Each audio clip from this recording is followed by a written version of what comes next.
Мен Мырзабаева Жаншат Нұрланқызы. Алматы қаласындағы Темірбек Жүргенов атындағы Қазақ ұлттық өнер академиясының 2-ші курс студенті. Қадыр Мырзалиев, жаралы жылдар. Талқаңдап жұқа кірпіш қалың қышты. Зеңбірек лоқсып жалын құсты. Жауған оқ бас көтертпей, политрук ызадан семсерінің сабын қысты. О адам, о кәдімгі ақылды адам, не мынау қол көсір оқыл ақылдаған.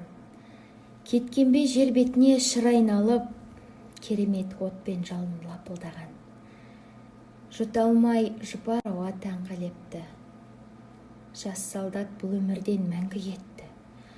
Ажалдың самұрығы шыр айналып, алаңның қақ төсіне саңғып өтті. Сайқал жау сағат сайын күшіктеткен. Снаряд қыңсылай түсіп көктен, бұрқ етіп көтерілген көк түтіндер үйлердің жаныс бетті түсіп көктен. Сөз таппай жауынгерге күш беретін, командир бармағының тістеретін, дәл мұны тылдағылар көрмеді рас, дегенмен бұдан жаман түс көретін.